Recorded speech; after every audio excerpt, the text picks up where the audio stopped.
ఒక సైన్యాన్ని కూల్చివేసిన యవల రొట్టె గురించి గిద్యోను కలలో ఎందుకు విన్నాడు? ఆ లోయలో చీకటి కమ్ముకుంది. కింద మిద్యానీయుల శిబిరం విస్తరించి ఉంది. ఇసుకలో వారి గుడారాలు నక్షత్రాల్లా మెరుస్తున్నాయి. దేవుడు గిద్యోనుతో, నువ్వు కింద ఉన్న ఆ శిబిరంలోకి వెళ్ళు, వాళ్లు ఏం మాట్లాడుకుంటున్నారో వింటావు అని చెప్పాడు. దాంతో అతను చీకటిలో రహస్యంగా వెళ్ళి ఒక గుడారం బయట ఆగాడు. లోపల ఒక సైనికుడు ఇలా మెల్లగా చెబుతున్నాడు, నాకొక కల వచ్చింది. ఒక యవల రొట్టె దుర్లుకుంటూ మన శిబిరంలోకి వచ్చింది. అది ఒక గుడారాన్ని ఢీకొట్టింది.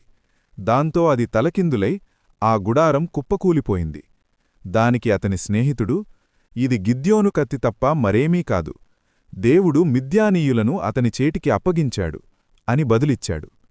అది విన్న గిద్యోను నేలమీద సాష్టాంగపడి దేవుణ్ణి ఆరాధించాడు. ఎందుకంటే అత్యంత గొప్ప విశ్వాసాన్ని తట్టిలేపడానికి దేవుడు కొన్నిసార్లు చిన్న చిన్న సూచనలనే వాడుకుంటాడు. బలవంతులను కదిలించడానికి దేవుడు చిన్నవాటిని వాడుకుంటాడని మీరు నమ్మితే ఆమేన్ అని టైప్ చేసి, నన్ను వాడుకో ప్రభూ అని ప్రకటించండి.